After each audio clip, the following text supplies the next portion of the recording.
Good evening, everyone. Tonight we're going to begin a 3-week series on the Eightfold Path, broken up by the wisdom factors, the virtuous factors, and the concentration factors. Tonight is on the wisdom factors of right view and right intention. We'll meditate first.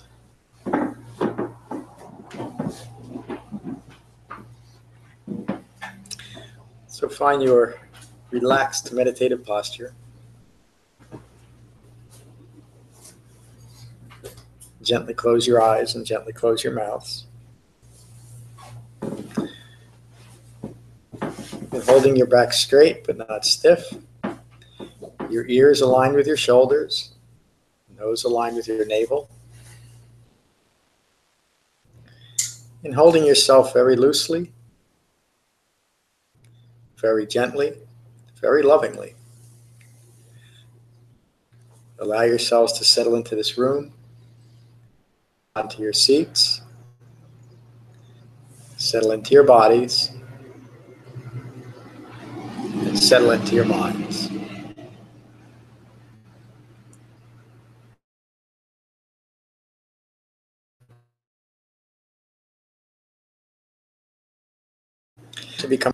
Just get a feel for what that's like, to be mindful of your breath in your body. And while remaining mindful of your breath in your body, notice if thoughts are flowing. We're conscious beings, thoughts should be flowing.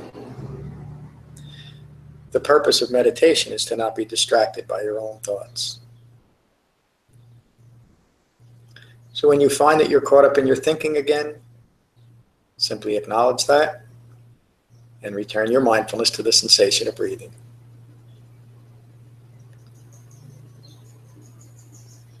Relaxing your thoughts, remaining mindful of your breathing. And we'll meditate for 20 minutes with callbacks every 5 minutes.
relaxing thoughts, remaining mindful of your breathing.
Relaxing thoughts, remaining mindful of your breathing.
Relaxing thoughts, remaining mindful of your breathing. If a persistent thought or feeling arises, stay with it for a moment or two. Recognize it as impermanent and return your mindfulness to the sensation of breathing. And we'll meditate for 5 more minutes.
Take a moment to notice the quality of your mind. Be at peace with your mind. And when you're ready, you can gently open your eyes.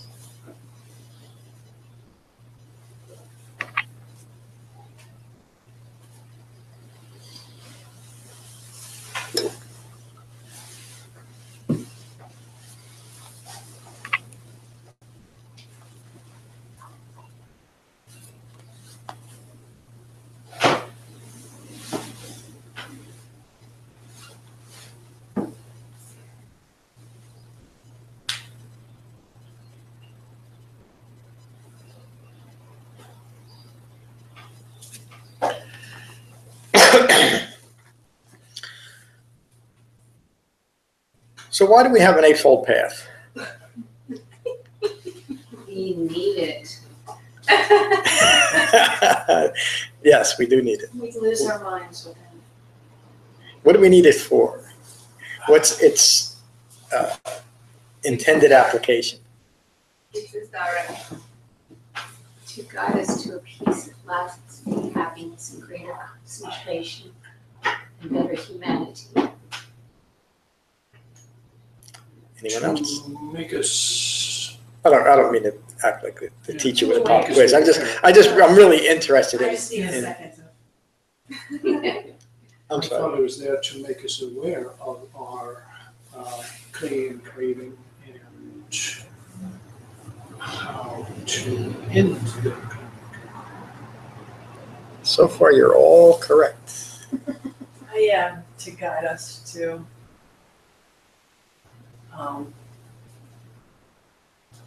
greater concentration, the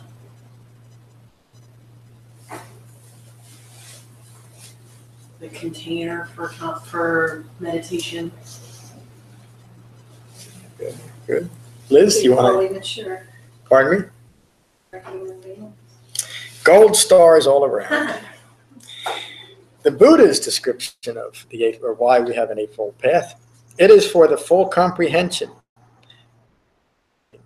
ending in abandonment of suffering, that the Noble Eightfold Path is to be cultivated. So you were all right. It's interesting how seeing it's slightly different, but it's really going to the same conclusion, isn't it? It's all the same elephant. It's all the same.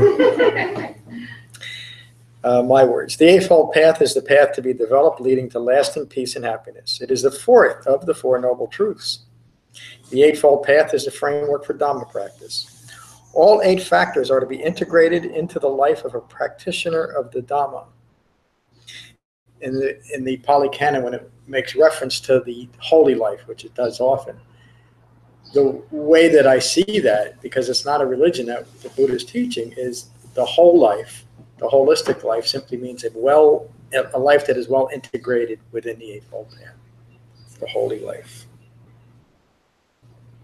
Each factor contributes to a cohesive system of developing insight and understanding of impermanence and the distraction of stress. The Eightfold Path is a path of heightened wisdom, heightened virtue, and heightened concentration. The first 2 factors contribute to the development of heightened wisdom, and that's right view and right intention. Anyone want to take a stab at right view? In what respect? The description of it.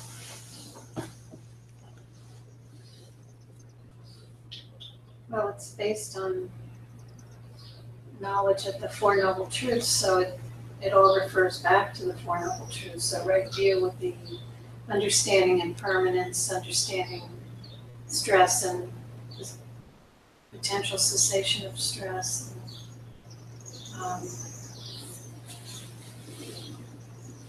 Like that. But that's the Buddha would often refer to right view as knowledge. He equates view with knowledge. Right view is knowledge with regard to stress. It's knowledge with regard to the origination of stress, craving and clinging. It's knowledge with regard to the cessation of stress, of dukkha, meaning you've experienced it or how to experience it. And it's knowledge with regard to the path leading to the cessation of stress. So it directly relates to the Four Noble Truths. That's right view. The There are 3 factors that develop heightened virtue: right speech, right action, and right livelihood, and 3 additional factors that contribute to the development of heightened concentration. That's right effort, right mindfulness, and right meditation. Right view is both an entry point into the Dhamma and, with practice, the state of mindful presence free of the distraction of stress. What that means is initial right view is simply the acceptance that I don't know everything, that there's something lacking in my understanding in relation to the world that I live in, and maybe in relation to my own understanding of self. It's just accepting the fact, again, that I don't know everything. There's something else. There's something missing. And most of us come to a spiritual practice or a meditation practice or mindfulness because we feel like we're missing something in our life, or something's just not quite right. I know, most of my life, until I finally came to the Four Noble Truths, it was really that. I just felt like there was some great void in life. There's something missing. I'm just not getting it. And it really wasn't until I found the Four Noble Truths and the proper meditation practice that it made sense. Even the purpose and meaning of life then made sense. As you begin to integrate the Eightfold Path into your life and diminish the views and actions arising from your ego self, from anatta, your moment-to-moment life becomes an expression of an awakening human being. Did you ask me to speak up? No, I was just saying that right view to me speaks to that it's not just learning text, it's actually a way of life. It's to be incorporated into your life. And I think right view speaks to the moment to moment, minute to minute, hour by hour practice that it is. That's what right view speaks to me about. It's to hold in mind, moment to moment practice. Yeah. And seeing life clearly. Yes. Without any disturbance in your mind, without any distraction from self-referential views. That's right.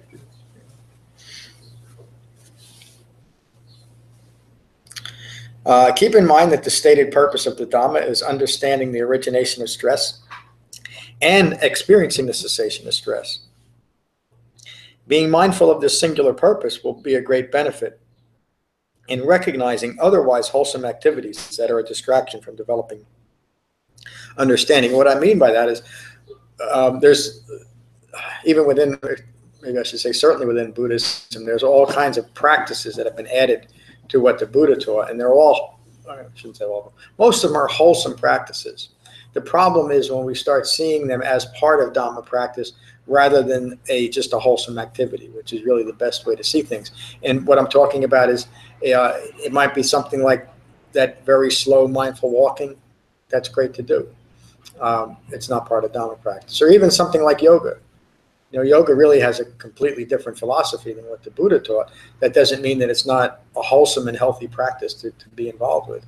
Just to see it clearly, it's something different than what the Buddha taught.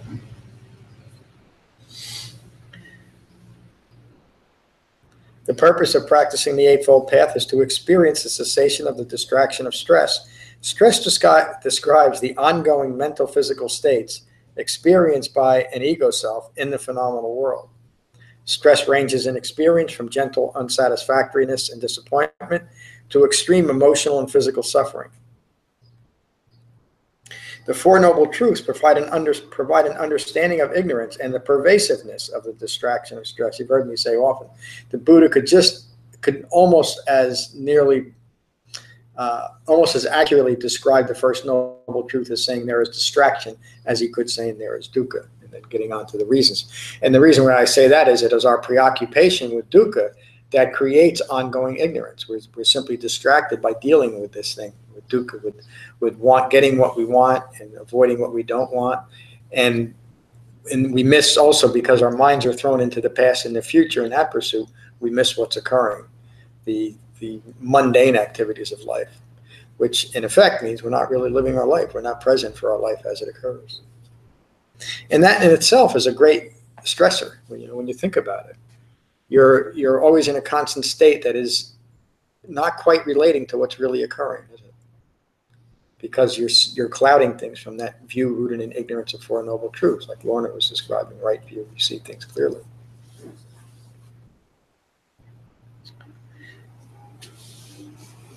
Clinging and craving is shown to be the origination of the distraction of stress. The third noble truth shows that cessation of stress can be developed. The fourth noble truth is a truth of the path leading to the cessation of unhappiness and stress, the Eightfold Path. So, right view. The first factor of the Eightfold Path is right view. Right view implies wrong view. And of course, that's really the essential foundation of the Buddha's teaching, is to recognize that wrong view is a view that's rooted in ignorance of these Four Noble Truths. We're developing the Eightfold Path to end all those wrong views. An ongoing expression of wrong view is the Buddha described that as anatta, not a self. That personal experience of it is the five clinging aggregates. The five clinging aggregates are the personal experience of ongoing dukkha, the ongoing experience of life rooted in ignorance of Four Noble Truths. Is that clear? Another word for all of that is karma. Karma is the present moment unfolding of past intentional acts moderated by whatever level of mindfulness we have right now. And if that mindfulness is well framed by the Eightfold Path, then we're seeing our karma unfolding clearly, and we can do something about it, meaning we can moderate our reaction and continue inclining our mind towards awakening. All of that is rooted in initial right view and develops profound right view. Clear?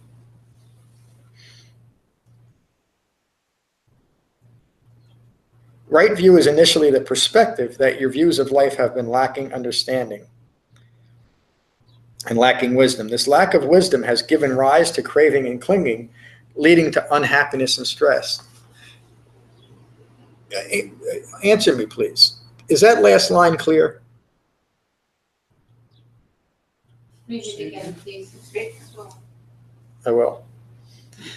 This lack of wisdom has given rise to craving and clinging, leading to unhappiness and stress. The lack of wisdom. I only learned to answer it since I started coming to class, though. If you'd have asked me before I started coming to class and got the hang of the Buddha teachings, I wouldn't have known that that I was in wrong view. Yes, but now you understand way of that. Looking at life, so I had no clue about right view, wrong view. But now I do. Now you see that. I see the difference and feel the difference. I feel the difference, but so that's my experience. Thank you. The converse of that, ignorance, leads to craving and clinging. Leaves it. Pointing back to the wisdom factors of the Eightfold Path of right view and right intention. This is leading to right intention. It's really kind of why I'm framing this. To me, right, not to grade these the factors in importance, but to me the key to all this is right intention. It follows right view. But right intention really is the intention to recognize and abandon craving and clinging. Another way of saying that is right intention is the intention to develop wisdom. So that one line is a very important line. And it also shows that right view by itself doesn't get you. Boy, especially when it's mundane right view. And I think you know what, that's a very profound, he kind of stunned me with the profundity of that statement. Sort of like right view is the noun and right intention is the verb. Yes. Read them together. But if you could say that right view is the bodhisattva view. You've heard me talk about this often. I'm not putting down that path, but that's the motivation, is that the only is to hold on to this compassionate view, and everything else is okay. And of course, the Buddha referred to himself, remember in the Nagara Sutta on retreat in class a couple weeks ago, he continually referred to himself as an unawakened bodhisattva. That's not putting down the bodhisattva ideal. It's that a human being such as himself, imbued with this almost superhuman compassion, still was lacking understanding of Four Noble Truths. So you could say that he was rooted in right view as far as it took him, until he developed the intention, which he talks about in the Nagara Sutta, to recognize and abandon the craving and clinging that was keeping him in that feedback loop of self-referential views. So, very profound. Because he sat down, and when he finally sat down, it was with the intention That's right. to figure it out. to figure it Yeah. And that's exactly what it was. And it takes that intention too. It's not just meditation. It's not just the aspiration. It's not just the aspiration to develop into a compassionate human being. It takes the intention to recognize craving and clinging. And we do that, and this is kind of giving away all three talks, and we do that most directly by using the virtuous factors to recognize where we're craving and clinging. We lock it in through developing concentration, through right effort, right mindfulness. And we'll talk about that over the next couple of weeks too. Can you elaborate on Monday and right view, I hope so. or will you elaborate? I think I touched on a little bit earlier that most of us are motivated to spiritual practice because we feel there's something lacking, or whatever it is. We're not dealing well with the stress that's common in life, and so we're looking for answers. And we probably all went to different things: yoga, different Buddhist practices, different spiritual practices, different meditation practices. Maybe things that weren't even spiritual. Maybe exercise. We joined a gym. We might have started reading certain types of books that we hope would bring us relief. When we're done with all of that, and we get to the point, much like the Buddha was at the end of his search, out of frustration, he said, I need to develop this right intention. I need to start looking in the right place. That's the beginning of right view. Excuse me. We've exhausted just about everything else that we are willing to try. And we start looking at something that we will likely deliver that. And the reason why I say likely is, hopefully we come to a Buddhist practice that's rooted in what the Buddha taught, and we can start taking true refuge in the Dhamma. That's the beginning of right view. And the example of wrong-intentioned, misguided right view would be trying other practices that aren't what the Buddha taught, which means they're wrong view then. And that we're kind of playing with words a little bit, but it's very clear that just having the intention, we're really getting into it, just having the intention to figure something out or to find an answer to whatever is bothering us is not necessarily an initial right view. And Because it's not right intention. because the intention might lead us to something else. And so just to use this as an example, and excuse me if I'm speaking to the online audience, there was the Kagyu lineage that I took my vows in. One of the preliminary practices is 108,000 full prostrations before you can really consider yourself beginning Dhamma practice. It's like you have to give a physical expression of your strong intention. Well, I started that. It lasted about a day. I could have easily gotten caught up in that right intention and started counting, I did 200 today and 300 tomorrow and 500 this week and 1,000. That has the appearance of right view, doesn't it? I'm moving towards some type of spiritual goal. But the view itself was founded in ignorance of Four Noble Truths. I'm not saying that the lineage is wrong. It's an established and legitimate religion. But as far as right view is concerned, it's not. So right view is rather broad initially, but it's also very specific. It's an understanding that I don't have all the answers, and I think that the Four Noble Truths might provide that. And how does that happen? It doesn't just happen by, there's no miracles in this. It happens by putting in the continued effort to find answers that really work. Ehipassiko, come and see for yourself. Again, this gets into some of the mystical aspects of modern Buddhism. Some of the schools say that when the Buddha awakened, all beings awakened. Now, I remember coming across that and I thought, wow, that's pretty good. I'm good to go. Of course, why would the Buddha teach for 45 more years if that really was true? But a view could be taken from that. Well, okay, the Buddha awakened, I'm good to go. Right view is understanding that initially I don't have all the answers in relation to the Four Noble Truths. Another way of saying that is I'm ignorant of Four Noble Truths, accepting the fact that I'm ignorant of something. There was a time in my life where I couldn't even say that word. I mean, really, I don't want to be ignorant or known as being ignorant of anything. When I finally understood what the Buddha was saying in dependent origination, that was the most important word in my whole vocabulary, because I could accept, yeah, I'm ignorant of these things. And I understood that initially, this looks like just what I'm looking for. I'm looking for a way to have profound knowledge of stress. I'm looking for a way to develop profound knowledge of craving and clinging, the origination of stress. I'm looking to have the knowledge of the cessation of stress.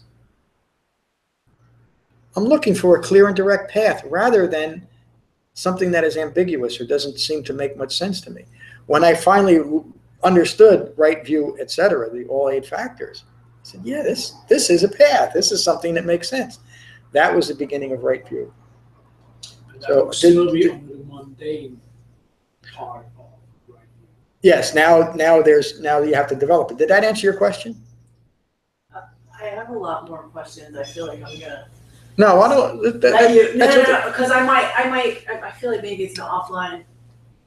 That you answered my question, I think, but okay. Now I have so many more questions then. Well, that's what this is for. So yeah, I definitely think that I just now understand what right view was, because I thought right view was seeing things clearly, and right intention was the intention to remain in right view. But those are developed. But that's a cerebral understanding of what it really is. And now that you're talking about it in regard to the Four Noble Truths, I'm kind of remembering that I forgot that or haven't been. This might be a better description of that, because these are the Buddha's words. And this relates to mindfulness. The Buddha says to be mindful of wrong view, to recognize when you're in wrong view, and be mindful to enter and remain into right view. So that's a much more direct way of saying what I just spent 10 minutes or 20 minutes trying to say, to recognize that you're in wrong view and enter and remain in right view. But that also implies that you have already engaged in the Eightfold Path, or you wouldn't be looking at those words of the Buddha or listening to them. Those are, that we'll be talking about that in 2 or 3 weeks on Saturday on the 4 Foundations of Mindfulness, where the Buddha addresses the Four Noble Truths in relation to mindfulness in the Eightfold Path. So initial right view is just accepting that I have a wrong view. And how do you know that? It goes back to what the motivation to look for answers somewhere. And then, to me, the most fortunate thing in my entire life is coming across the Buddha's teachings that are still preserved today. You know, and I don't look at that as miraculous or anything else.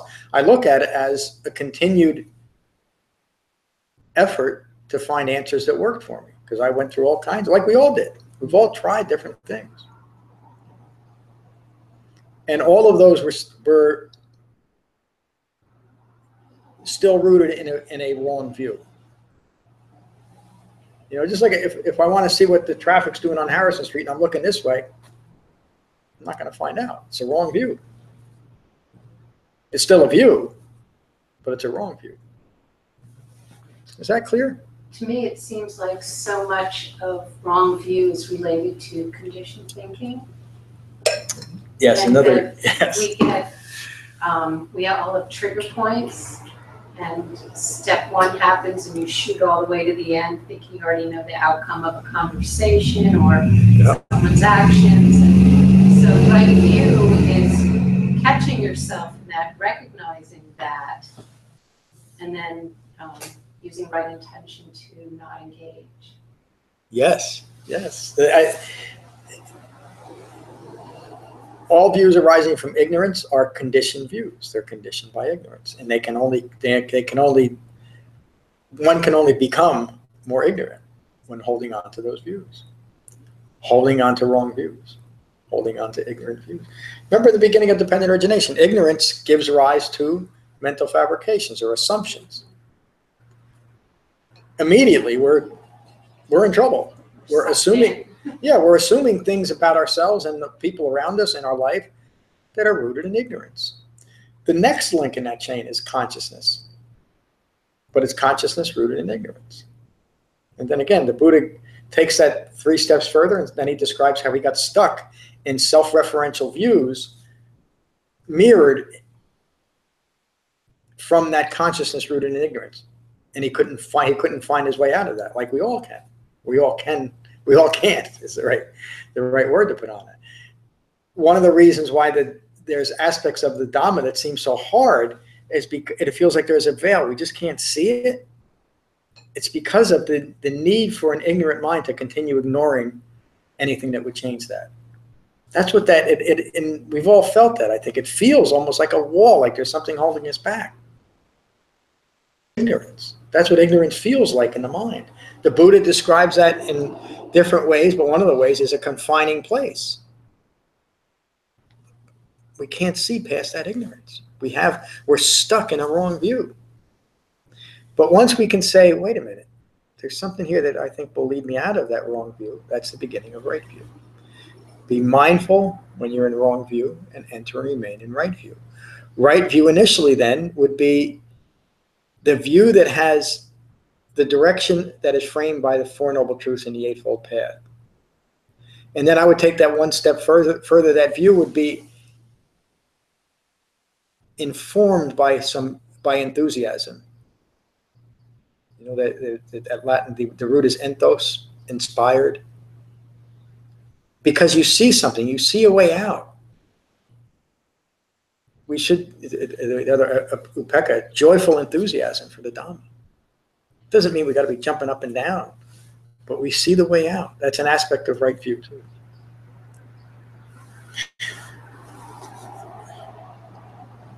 I'm going to skip ahead a lot.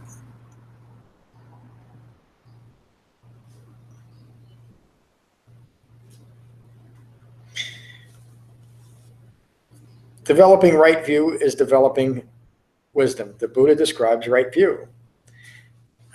Just to say the Buddha's words, I said these earlier. And what is right view? Knowledge with regard to stress, knowledge with regard to the origination of stress, knowledge with regard to the cessation of stress, knowledge with regard to the path or practice that develops the cessation of stress, the Eightfold Path.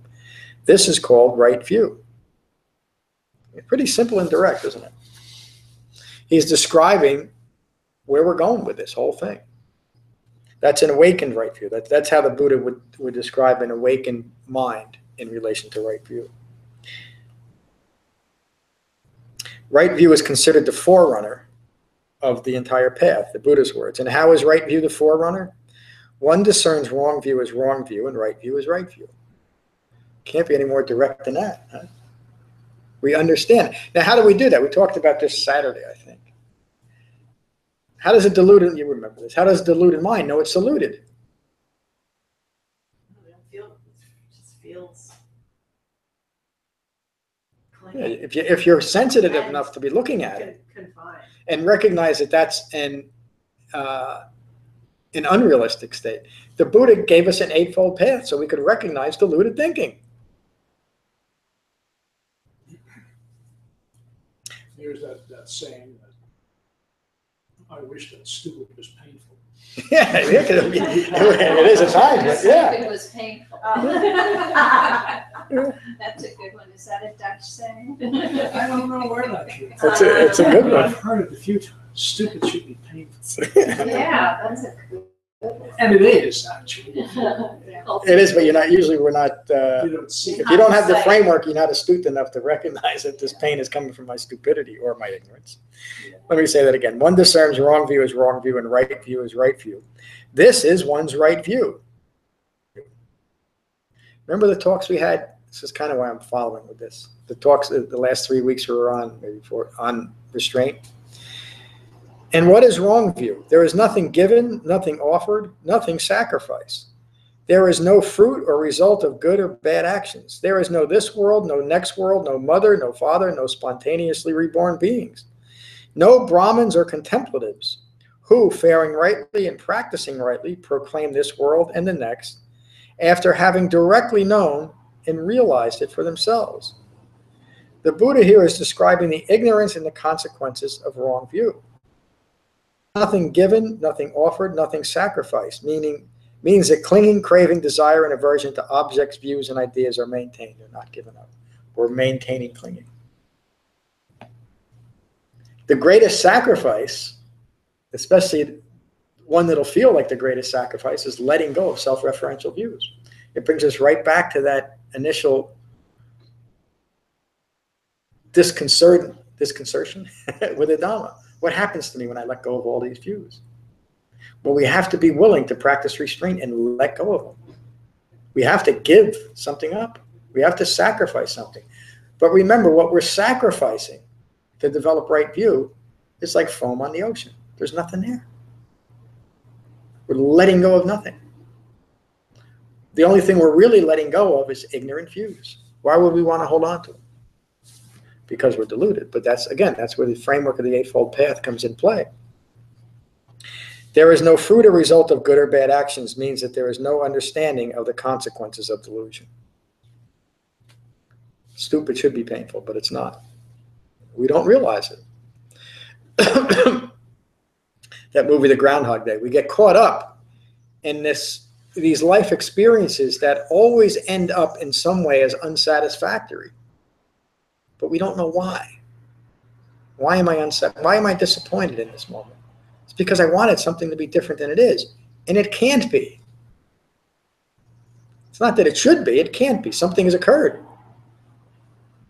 That's it. It's done.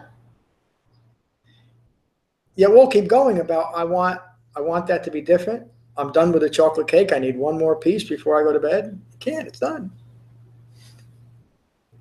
Why does that person always look at me that way? What are you worried about it for? It's done. I'm using somewhat silly examples, but that's the point. Because they're going to look at me like that again. Yeah. Or they might not, but... And maybe if I act differently, they will somehow not act differently. Yeah, maybe if you can manipulate the situation to say it. And there you go. And you're off. And you're off. Instead of not... once it's happened, okay, let that go. But a person who is completely resting in right view doesn't react to it. Why? Because it's seeing things clearly. Yeah, because that view recognizes that stupid is painful. So That's where humor steps in too. That's right. Humor should be in the Eightfold Path because that would interrupt just about anything. Well, you should. And let it go. I think you're getting there, Helen. When you really start developing this, you see that life is just absurd. It just is, and it's a series of one absurd thing after another. Why hang on to it? Crawl inside this head for a while. And see that. I mean, it really is. The things that we take so seriously, they're absurd. And even the horrible things, the shocking things are rooted in absurdity. And if we look at it that way, and that's not to say we should laugh at tragedy, but we can laugh at the underlying ignorance of it because it is so absurd. Again, it was probably a good thing that I got caught up in the news again, probably about 6 months before the election, because I'm now watching it. Not a lot. it's shocking to me the things that people are getting caught up in. Not that they're awful. Some of them are awful. But understanding what has led to that is all absurd. And that people make decisions that are based on such absurd notions of reality or what they need or what they feel the world needs. And again, I'm not talking about just one person. I'm talking about a whole lot of people. Life is absurd. It seems like there's this need to perpetuate worst case scenarios. Yep. Yeah, you're so right, Helen. That's an extreme view. The Buddha taught the Eightfold Path as the middle way between extreme views. And the world seems to be driven by extreme views. It's the only thing that's getting anybody's attention. And it almost feels like, this is just all speculation, or maybe I'm watching too much news. It almost feels like the motivation is for someone to keep coming out with the next extreme view to put out there. No. And nobody cares any. It doesn't seem like anybody has any. I mean, I don't know that my lifetime nobody really cared about reality, but it seemed to me there was a little bit more. People took a little breath before they expressed themselves, and that breath seems to be gone. But even that, I was listening to 3 folks express what they think is going to be the result of the new healthcare bill. And the extremes that they were saying really brought almost, first they almost brought tears to me, but I started laughing. Bodhi started laughing because it was so absurd what they were saying.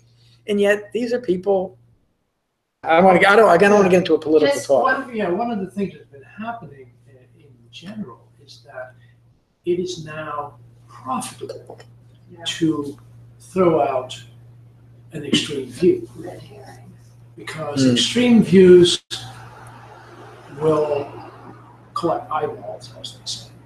And once you get people's eyeballs on it, at that point, it's profitable because it's all advertising driven. It's name recognition. And so where does that come back to? Isn't it? Yeah. Instead of, when I watch these things and I have this scenario plays out in my head, wouldn't it be wonderful if people would awaken, what this would be like? Well, actually, one of our Sanghas, Diane looked up which politicians in the U.S. government practice Buddhism, and there are several. And wouldn't it be interesting to start following them and see how they're handling all of this, and maybe do more to get the spotlight on that kind of behavior? Yeah, I think that's a great idea. I sent Trump my book. No, but we'll if see we, what happens. as individuals, start to investigate how they're handling this and how they're voting, and I don't know if anyone saw it, but last night, when things were so contentious in the healthcare bill, they were going to, bring it to a vote and everything. There was a reporter who was walking to Congress, and outside on the steps of Congress were 2 congressmen, Cory Booker and another fellow whose name I can't remember. And within an hour, there were like hundreds of people there, and they were literally having a conversation about it. I have goosebumps, but they were literally having a conversation about where this is going, what is happening. It was sort of a planned protest to be on the steps of the Capitol building, I guess it was. But when they happened upon Cory Booker and this other guy sitting there, and then a couple other senators came out, and it was the civil rights African-American senator who was involved in civil rights, who walked on the bridge at Selma. I can't remember his name. I'm sorry, I can't remember his name. Anyway, they were sitting there and they're having this conversation, and then these people came to protest, and it turned into this conversation. And it was pretty amazing. It didn't get a lot of news, but it was pretty amazing. Well, maybe there's hope. There's always hope. There's always hope. There's always a possibility. That's what one party always says. Yeah. Well, there's too much rancor there, though. So let me continue. There is no this world, no next world, no mother, no father, no spontaneously reborn beings. No Brahmins or contemplatives who, faring rightly and practicing rightly, proclaim this world and the next after having directly known and realized it for themselves. That refers to lacking understanding of the process of becoming, or karma, or rebirth. We get caught up in these belief systems, and they just lead us down this road of continual ignorance. And then we create doctrines over those that we follow blindly. The Buddha taught to see all this clearly, see what we're doing within our own minds and in our lives to keep us rooted in ignorance, keep us rooted in wrong view.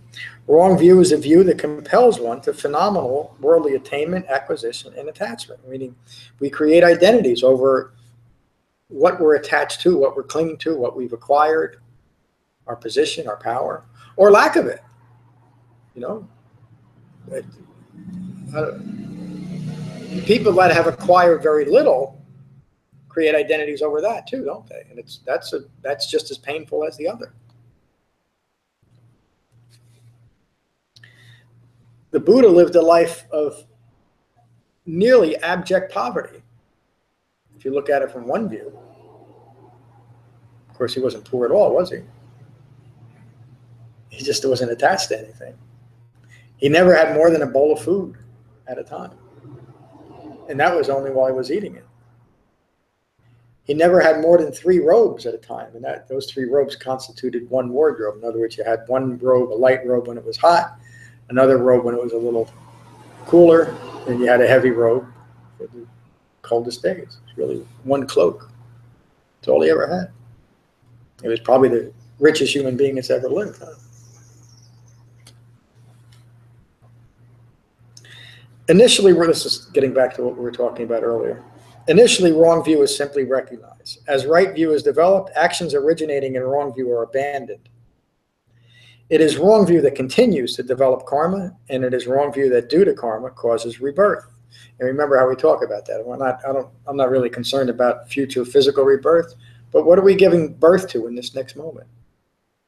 What are we becoming? It's up to us, each and every moment. We can become more and more awakened, more and more free, or we can continue ignorance and become more and more ignorant. The Buddha explains how right effort and right mindfulness directly contribute to developing wisdom. One tries to abandon wrong view and enter into right view. This is one's right effort. Very simple. Be mindful of that. Are you in wrong view or right view? One is mindful to abandon wrong view and to enter and remain in right view. This is one's right mindfulness. We'll review this again in a couple of weeks. Thus, these 3 qualities, right view, right effort, and right mindfulness, run in circle around right view. Right view supports and informs all of the components of the Eightfold Path. Having engaged with the Four Noble Truths, right view brings wisdom to a mind previously stuck in ignorance and confusion. These are the consequences of wrong views, the Buddha's words. In a person of wrong view, wrong resolve or wrong intention comes into being. What's wrong intention? The intention to continue craving and clinging. In a person of wrong intention, wrong speech. It's an easy one to see, isn't it? If I'm constantly craving, constantly full of greed, I'll say just about anything, won't I, to get what I need. In a person of wrong speech, wrong action follows. In a person of wrong action, wrong livelihood. In a person of wrong livelihood, wrong effort. In a person of wrong effort, wrong mindfulness. Mindfulness means to hold in mind. So if you're stuck in wrong effort and you followed that all the way from wrong speech, what you're holding in mind is anything that will continue that direction you're going in. That's an aspect of hurtful or negative mindfulness, wrong mindfulness. In a person of wrong mindfulness, wrong concentration. In a person of wrong concentration, wrong knowledge. In a person of wrong knowledge, wrong release. It's an interesting line, wrong release. I get that would not be release from clinging. It would be release of a temporary need and grasping onto the next thing. There's no release there. This is how from wrongness, the Buddha's words, this is how from wrongness comes failure, not success. What he's saying in those, maybe too many were, I shouldn't say that about the Buddha, exactly the right number of words. What he's saying there is that you have a choice in each moment. Are you going to be driven by wrong view, by an ignorant view, or you're going to be driven or motivated by an initial right view? Holding wrong views founded in ignorance can never lead to right view, wisdom, and liberation. All views born of ignorance are wrong views and are to be recognized and abandoned. In if you read the Truth of Happiness book, I conclude this section with saying, be mindful of wrong view and enter into main view. This is the task associated with right view, and that's something we can hold in mind all the time. It's not too late. I want to get into right intention tonight. It's about 20 after 8. Is that all right? Okay. Yeah. Don't wait. So I'm just gonna put this. Oh, okay.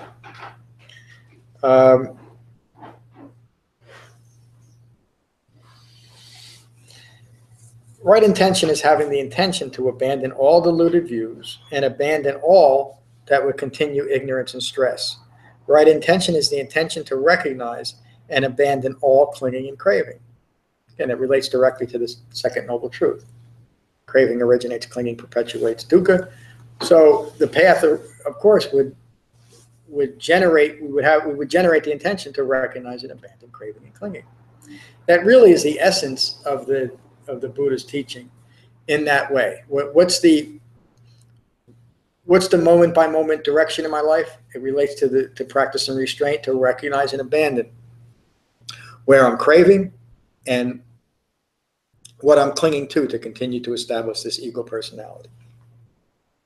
And if we can do that moment by moment through being mindful of right view, then each moment we're engaged in the Eightfold Path. And I'm not saying we should be so rigid that we don't have any other thought of what's my intention in this moment. That's not what we're talking about. When we notice a disturbance in our mind, or just in our life in general, look at your intention there. Is my intention to further establish my point of view, myself, my needs in this moment? Or am I going to use this moment as an aspect of right intention and abandon craving and clinging right here, right now, in this present moment? We know how to recognize craving and clinging. Now what we have to do is abandon it. Is that clear? So the virtuous path then becomes the day-to-day test case for right intention. Yep, for recognizing craving and clinging. That's why the Buddha taught those 3 moral and ethical factors, the virtuous factors. Engaged in wrong speech, wrong action, wrong livelihood, we know we're also engaged in wrong intention and wrong view. It just follows. And at that point, if we're able to, that's where we recognize it and abandon or dismiss what we're engaged in. Most importantly, what we're engaged with in our minds, what we're attaching ourselves, what we're using in this moment to continue I-making, to continue selfing. This is the practical application. This is why the Buddha taught an Eightfold Path, to apply it this way. Again, first we learn everything intellectually. We first read it or listen to it or both. But this is how we apply it. Another way of saying it, relating it to restraint, relating it to dependent origination, relating it to the Nagara Sutta, is at that point of contact. Because that's where disturbances are arising, isn't it? Whether it's from seeing something, hearing something, smelling something, tasting something, feeling something, or simply thinking something. At that, did I say hearing? At that point of contact. That's the most effective way or instant moment, thank you, to practice right intention. In this moment, am I craving? Am I clinging? Stop. And it really is that simple. It's not, I don't mean to diminish how difficult it often is, though. And if in this moment we fail to recognize craving and clinging, and we've lost that opportunity, be mindful that you lost the opportunity. That's all. Don't beat yourself up over it, because that will reinforce in your own mind that the next time I have this opportunity, I'm going to take advantage of it. I'm going to practice restraint. I'm going to practice right view. I'm going to practice the Eightfold Path. I found resistance to be a really powerful word. I had this message on my chalkboard that said awaken discipline, because I had all this work I had to do and I was having a hard time sitting down and staying focused. But then I changed it to awaken resistance, and that just seemed like more empowering to, resist that urge to get up and, get another cup or bowl or, taste of something or whatever the distraction was. So it was just a more empowering word for me. Yeah, and in that context, resistance is restraint. Mm-hmm. Practicing restraint. It's great wisdom there. Thank you.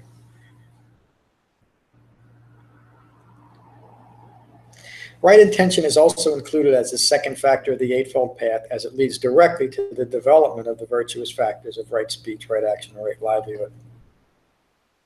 Along with the intention to abandon clinging and craving, right intention is also the intention to abandon ill will and all harmful thoughts, words, and deeds. That's how it leads into the virtuous factors. Right view initially brings recognition of wrong views. Due to strong mental fabrications or conditioned thinking that have developed from wrong view, recognition alone is not enough to gain liberation and freedom from stress. This is where right intention comes in. It's not just enough to recognize that I'm stuck in delusion. I now need to generate within me the intention to do something about it. Right intention, holding the firm intention to abandon craving and clinging and develop the experience of the cessation of suffering, strengthens right view. Right intention can be seen as an expression of right view. The entire transformative nature of the Dhamma arises from right intention. Being mindful of right intention brings clarity to the destructiveness of reactive thoughts, words, and deeds caused by ignorance. Another aspect of right intention is that to practice restraint in this moment, especially when we find that we're losing our minds, we're getting agitated over a situation in the world, in politics, in healthcare, or with another individual. It might be someone who's right in front of us. It might be someone we know we're going to encounter. In this moment, we can practice restraint when we see that disturbance starting to arise.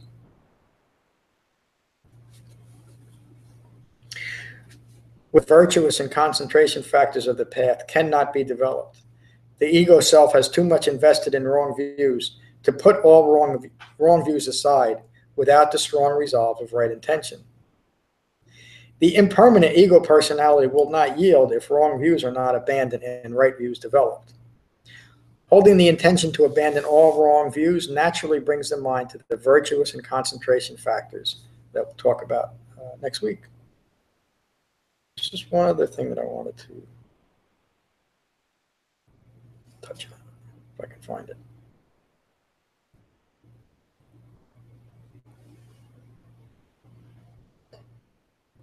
Maybe I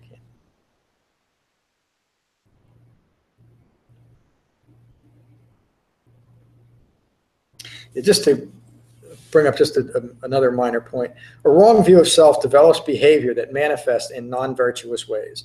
If it were not for a confused mind subject to stress and strongly committed to maintain its existence, there would be no need for a path of liberation.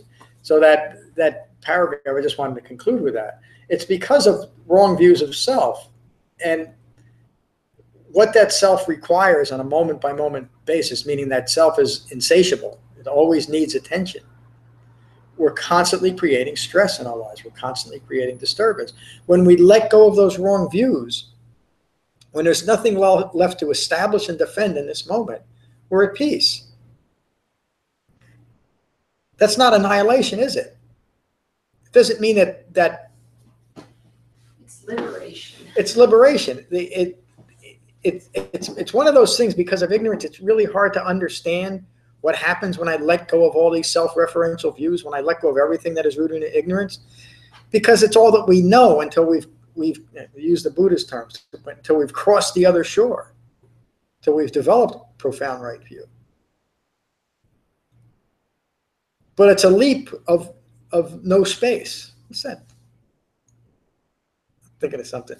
The woman that wrote the Course in Miracles, Helen Schuckman, I think her name was. She wrote her biography. It was called A Journey Without Distance, meaning that where we're going with this, we're letting go of all these self-referential views. It seems like such a a huge ordeal. But it's nothing. It's letting go of foam on water. There's nothing there. The only way to know that, though, is ahipasika. You have to go through it yourself. You have to let go of something. Like the Buddha was talking, there's nothing given, nothing sacrificed. You can't know that until you actually sacrifice something. And to realize that what you were sacrificing was nothing. In fact, it was more than nothing. It was the cause of all of your confusion, delusion, and suffering. But that in and of itself is nothing. There's nothing there. The intention to abandon nothing. But because of conditioned thinking, because stupid isn't painful, we need this path. We need an eightfold path beginning in right view that informs right intention that follows into the rest of the path. So I think that's the end of the talk tonight. We'll continue this next week with the virtuous factors. Any questions on the talk? Question is about next week. Yeah. Seeing as the 4th of July is Tuesday. Are you still meeting? I'll be here. Will you be here? I may not. Uh-oh. Well, I'll tell you, I'm gonna be here anyway.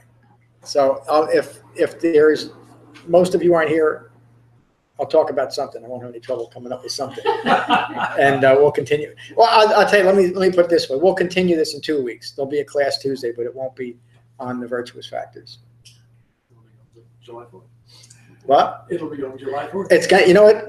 It's going to be on Independence from Dukkha. How are you going to miss that?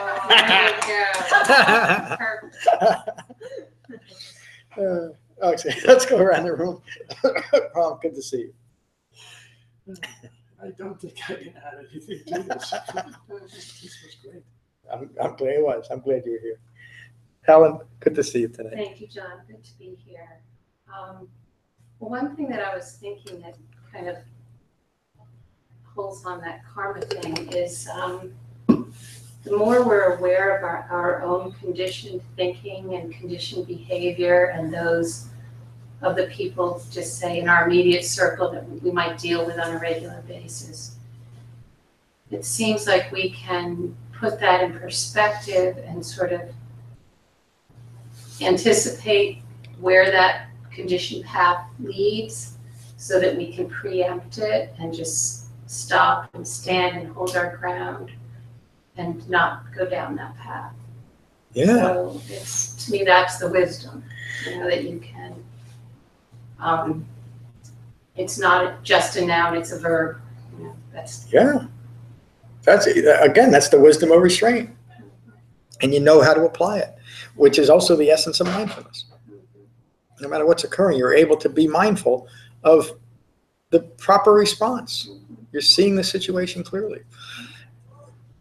That's what it's all about. That's the reason. That's the practical application of the Eightfold Path. Thank you. puts the brakes on things. Yeah. Creates that moment of space in your head where you can Yeah. powerfully mindful. Powerfully mindful, yeah.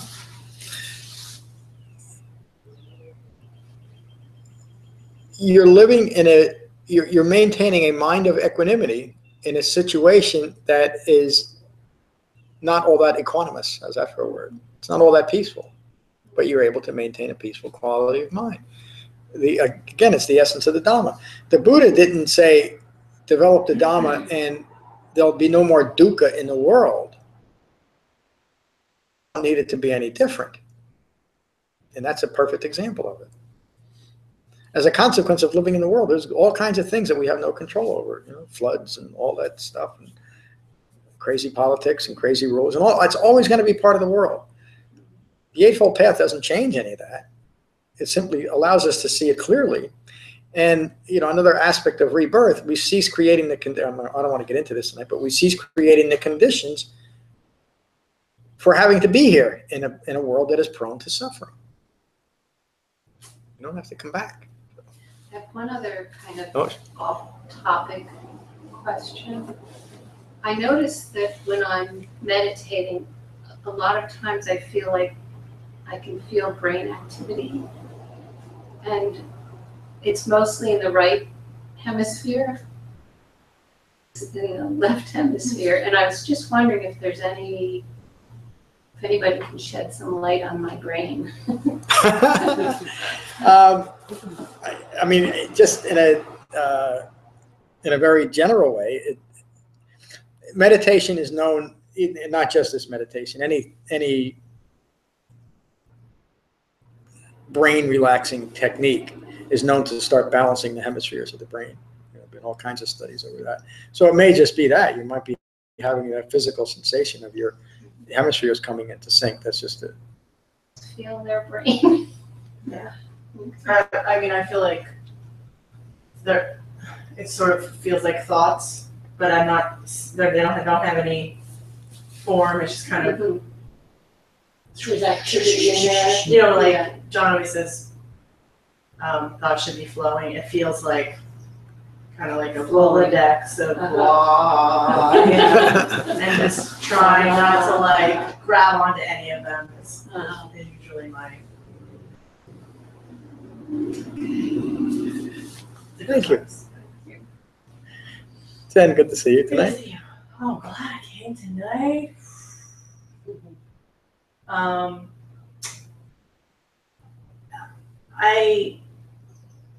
That exchange that we had about mundane right view kind of unlocked some stuff for me where I have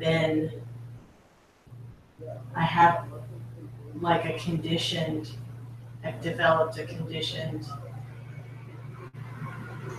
thought process about the Eightfold Path, and I'm taking it for granted almost, and have realized that I need to kind of let go of some of how I think about it in order to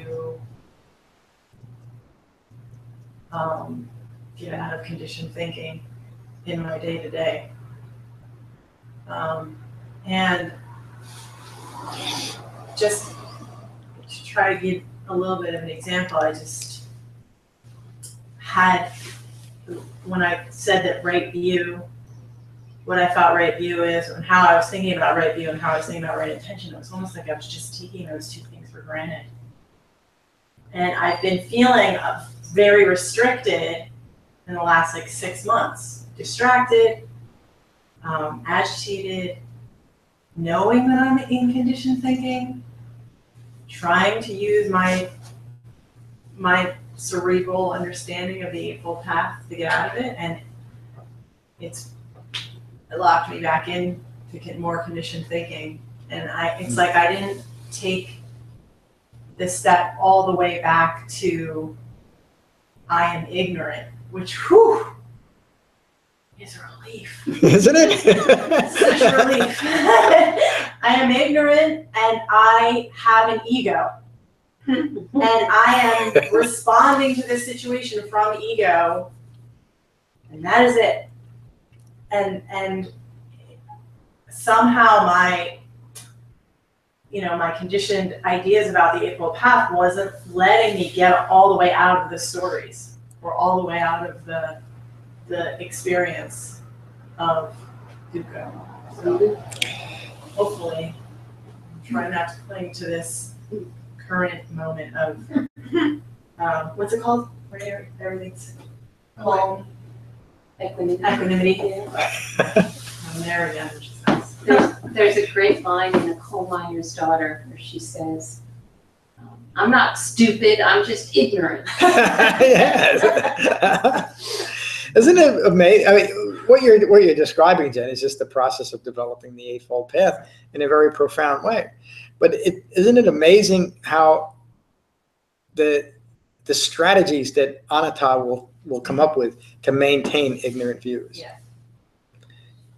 It's almost like, okay, you're gonna drag me into this Eightfold Path stuff, but I can do something with that too. Yeah, it's like, oh, you just don't like, the reason you're uncomfortable right now is because you just don't like what this person's doing, and you just want it to be different from what it really is.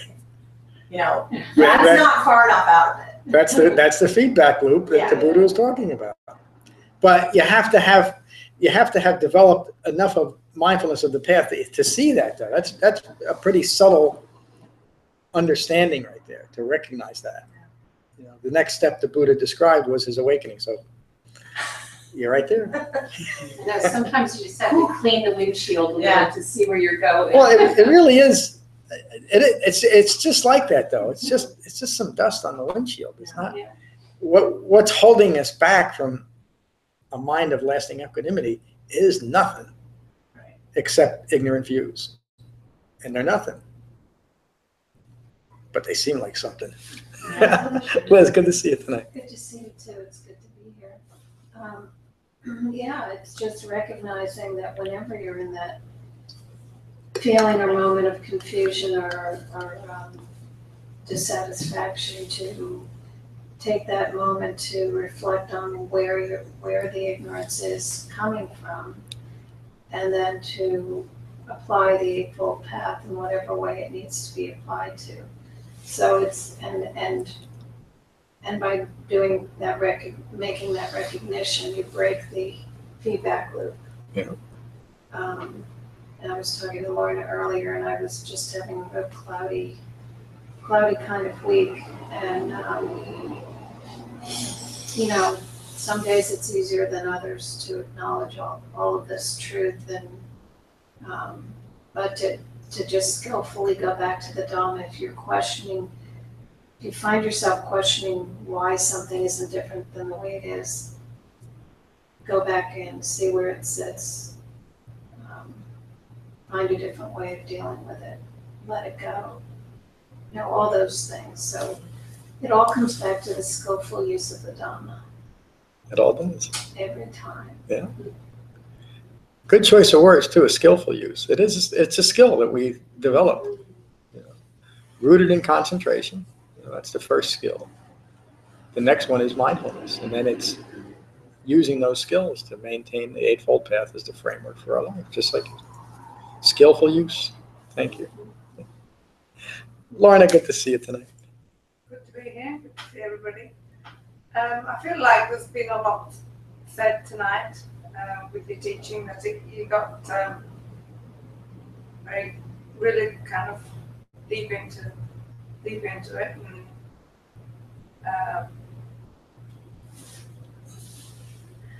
I think how we found in right view, right intention. I think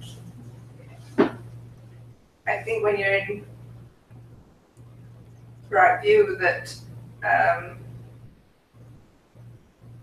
you don't notice it because you're in right view, that you're in harmony with the world. You're like an orchestra playing. We're all playing in the same tune, you know.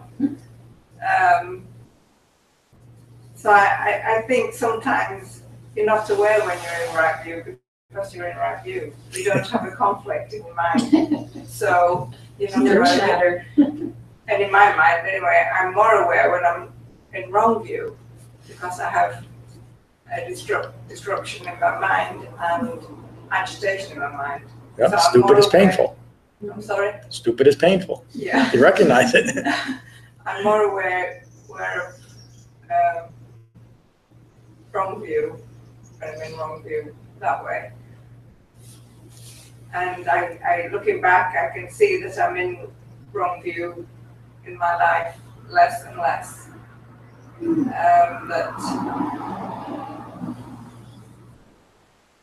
I have a really agitated mind less and less in life, which is obviously what we're trying to achieve. So I think that's probably my, moment to moment life, my life. That's how I look at right view. If I'm holding right view, and I think I have right intention.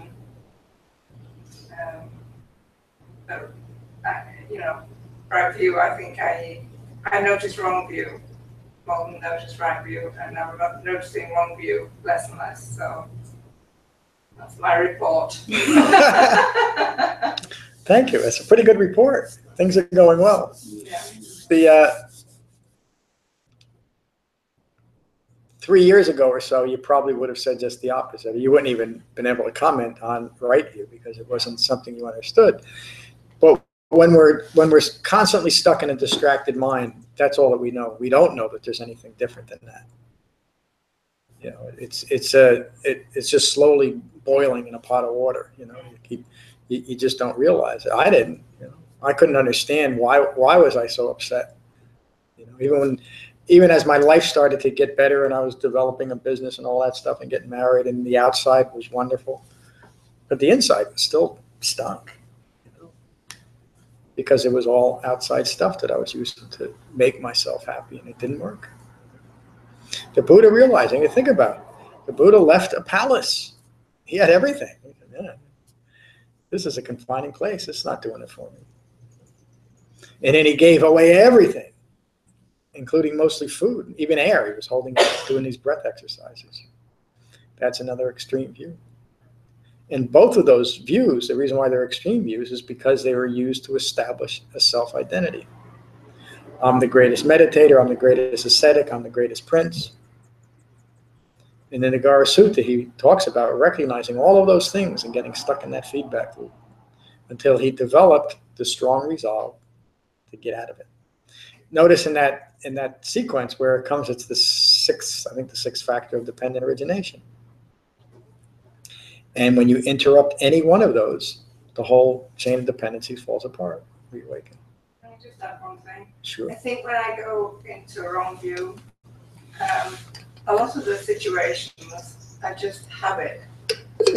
Yep. Habit can be a difficult thing to break. And habits are trained, his thought process when you're doing something in your day-to-day life, you fall into the habit of thinking, you know, of the process of thinking. And it's a lot of it is, when I'm in wrong view, it's habit. Yeah. And if I could correct the habits, you know, maybe I should write them down when they occur and get them beforehand, so that when I'm doing the action, I can correct the habit, something like that, you know. But the habit of just how you think in a certain situation is a difficult thing to break. Just the habit of it. Yeah, another word for habit is conditioned. That's the problem. Again, that's why the Buddha taught an Eightfold Path. So we can recognize our habitual or our conditioned thinking. Thank you. Any other questions or comments? Okay, don't forget the picnic is coming up July 15th. Info on the website and linked in the email. So we'll finish with metta like we always do. So find your relaxed meditative posture. And gently close your eyes and gently close your mouths. And again, take a moment to become aware of the sensation of breathing in your body and let that mindfulness of your breath cease any distracting thoughts to the past or to the future, or that may have arisen from our talk tonight. And these are the Buddha's words on metta from the Karaniya Metta Sutta. This is what should be done by one who is skilled in goodness and who knows the path of peace. Let them be able and upright, straightforward and gentle in speech, humble and not conceited, contented and easily satisfied, unburdened with duties and frugal in their ways, peaceful and calm and wise and skillful, not proud or demanding in nature. Let them not do the slightest thing that the wise would later reprove. Wishing, in gladness and in safety, may all beings be at ease. Whatever living beings there may be, whether they are weak or strong, omitting none, the great or the mighty, medium, short, or small, the seen and the unseen, those living near and far away, those born and to be born, may all beings be at ease. Let none deceive another or despise any being in any state. Let none through anger or ill will wish harm upon another. Even as a mother protects with her life her child, her only child, so with a boundless heart should one cherish all living beings. Radiating kindness over the entire world, spreading upwards to the skies and downwards to the depths, outwards and unbounded, freed from hatred and ill will. Whether standing or walking, seated or lying down, free from drowsiness, one should sustain this recollection. This is said to be the sublime abiding. By not holding to fixed views, the pure-hearted one, having clarity of vision, being freed from all sense desires, is not born again into this world. Thank you for a wonderful class. Peace.